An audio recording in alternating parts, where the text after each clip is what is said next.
I want to do a little quick hit right now from Sportsmanlike Conduct on the topic that a friend of mine, my boy Mike Marshall from back home, asked my opinion on it. It took me a while to kind of get my list together. It was a top 10 list at a certain position. So basically, that's what I want to hit up with you guys today is top 10 receivers in the NFL.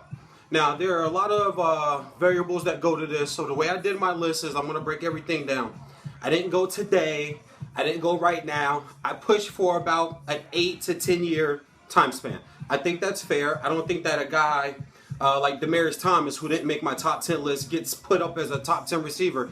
Yeah, he's balling right now with Peyton Manning, but he's still unproven. We still got to see what he can do and see if this can, if he can have longevity at putting up good numbers. So he's got all the talent and he's got the guys around him, but they still have to do it. That was one thing. Something else that I also think did to us, I incorporated what they also did in college.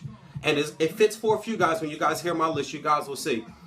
It fits because I think that in college is where we really start to learn these guys if you watch, a shitload of college football like I do. So I believe in college, these guys kind of set the stage, and then when they get to the league, they either excel at it or it just kind of comes down a little bit. I.e. Akeem Nicks, excuse me, is not on my list. I don't think he's a top 10 receiver right now. I thought he had flashes at North Carolina, and he's had flashes that he's been in the NFL. So, to me, two flashes, college and NFL, you end up being a flash in the pan.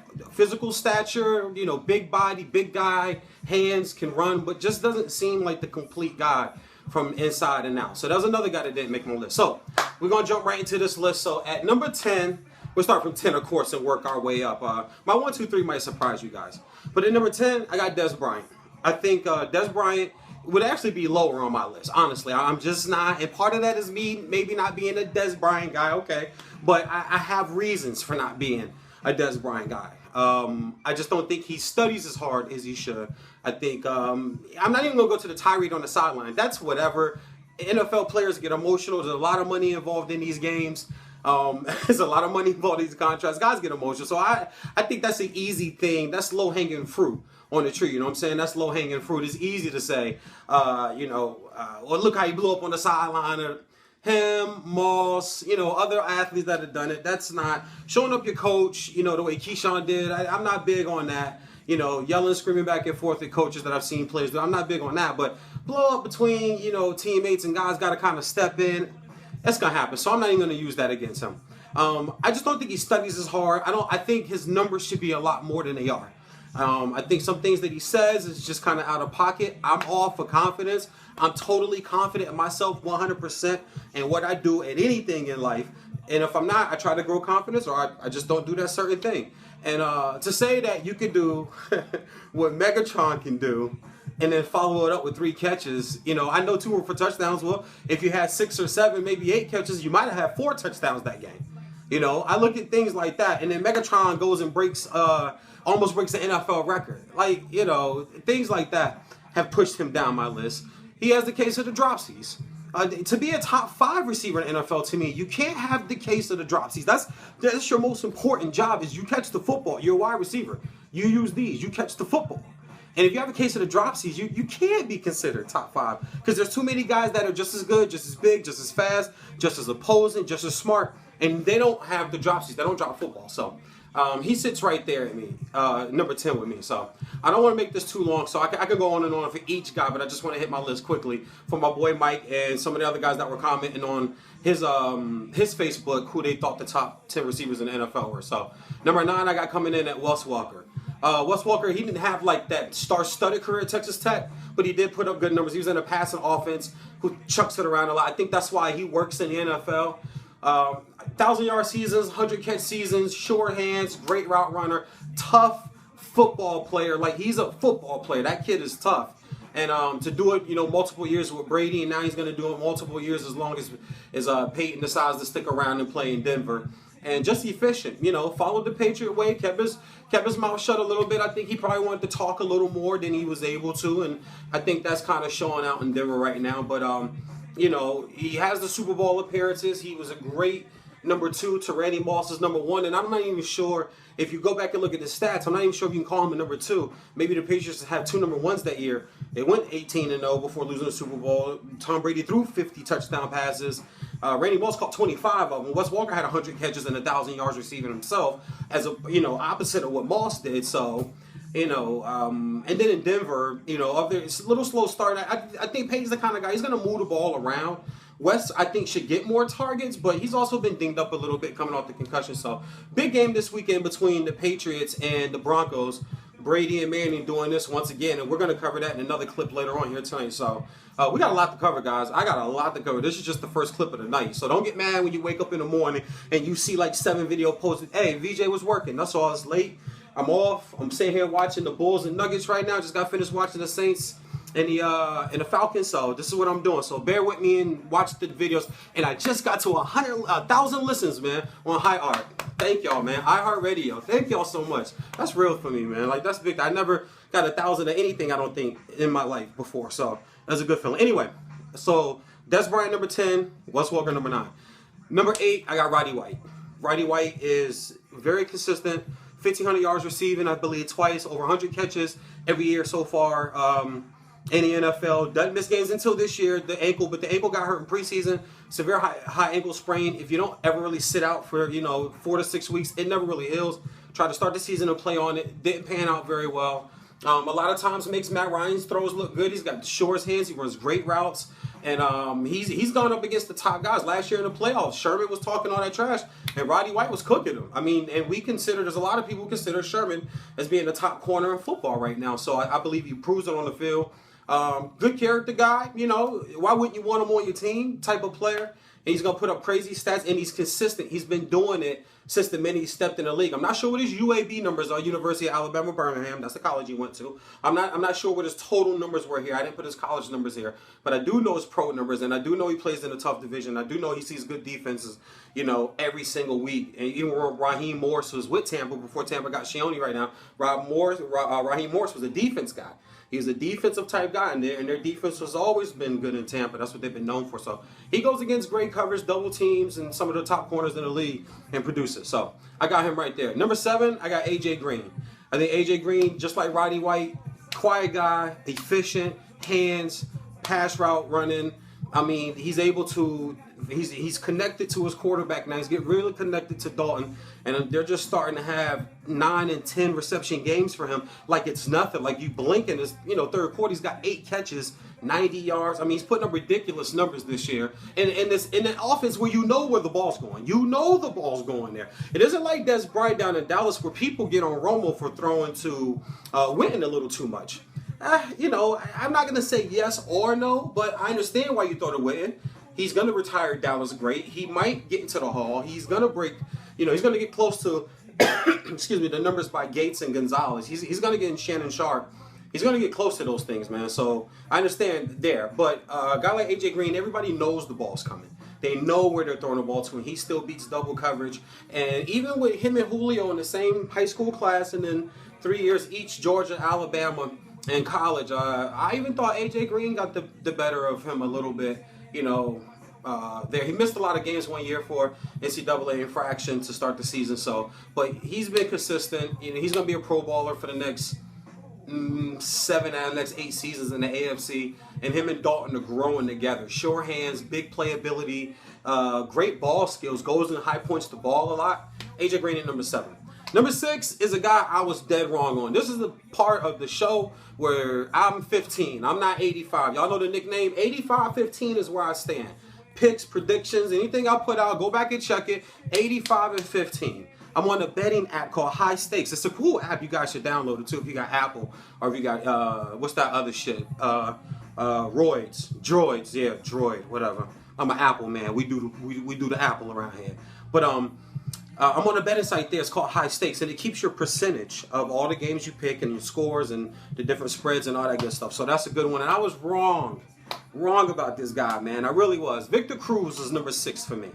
I was wrong about Victor Cruz. I thought he was a flash in the pan. I thought once teams started doubling him and Super Mario Manningham left, the Giants didn't re-sign him. Super Mario bounced out of there and went to the Bay Area out in San Fran.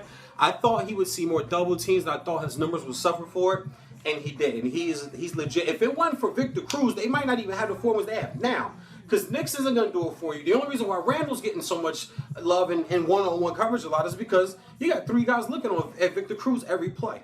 And I respect that. The kid came from a smaller school, undrafted, all that stuff, and then of course the salsa. The salsa. He do that shit. The salsa. I like that. What else I like there? Cam. Yeah, I like the Cam joint.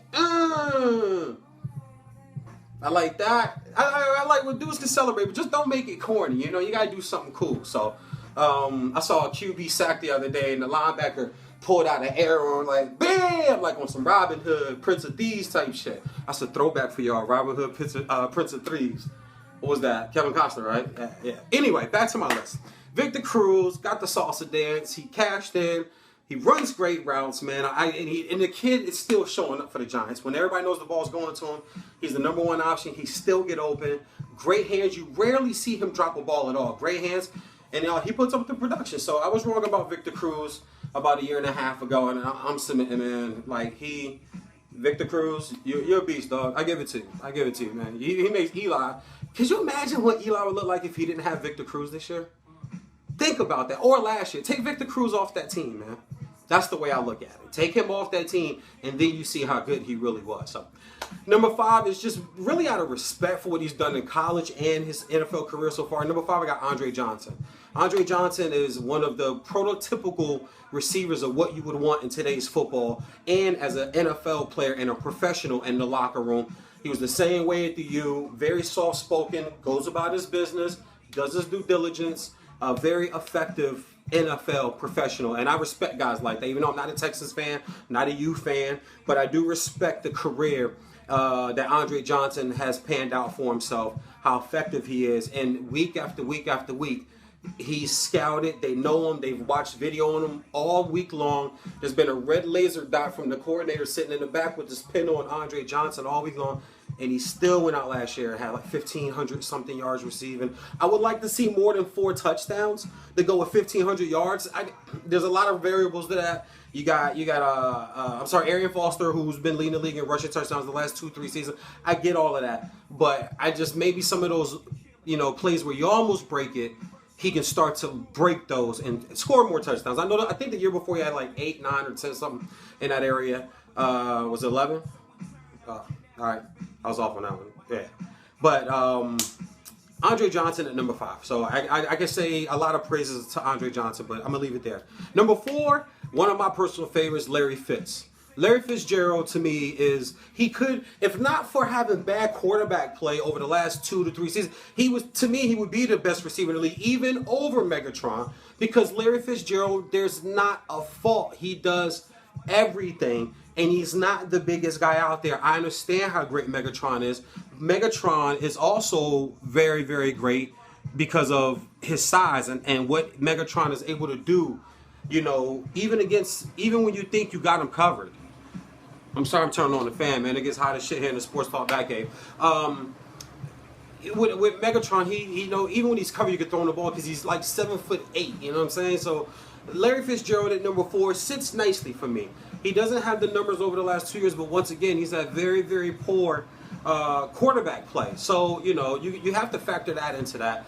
If he played with Brady or with Breeze in that system, or even in Dallas, if you substitute Des Bryant, put Des Bryant in Arizona and take Larry Fitzgerald and put him in Dallas, I guarantee you would see eons different of two players right there. So Larry Fitzgerald also too, just one of the good professionals, could be considered one of the greatest receivers of college football ever.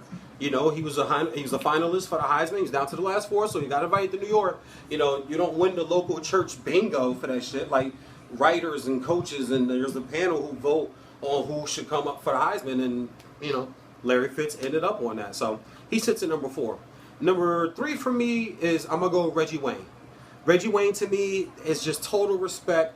I think Reggie Wayne is all these receivers are already named into one. The only thing he doesn't have is 2 guys of size who are going to be number 1 and number 2. He's got Fitzgerald, he's got Johnson, he's got Victor Cruz, AJ Green, Roddy White, I'm reading my list, Wes Welker, Des Bryant. He's got all that wrapped up into one guy. That's how good Reggie Wayne is. Reggie Wayne's so good, no one even talks about Marvin Harrison anymore. And I'm not saying Marvin Harrison wasn't a beast, because that could probably easily be the best tandem receiving, you know, core ever. Just those two, not three, because three you can always alternate. At one point when they had Dallas Clark at tight end, they alternated slot receivers. But as far as 1-2 goes, you got Duper, you got Clinton, you had Art Monk and Gary Clark. Like even Michael Irvin and Alvin Harper that make that, you know, 1-2. It was Michael Irvin 1, Michael Irvin 2, Michael Irvin 3, and then you look for Jay Novacek or Moose Johnson out of the back. But Harper, you know, he's alright, but I'm not putting him up there like with, all right, you were that good to be mentioned as one of the great duels in pass catching, you know, history. So I think Reggie Wayne is like all of those guys. Even with Marvin Harrison, all rolled into one. Doesn't drop passes. Never says the wrong thing to the press. Always acts like a professional.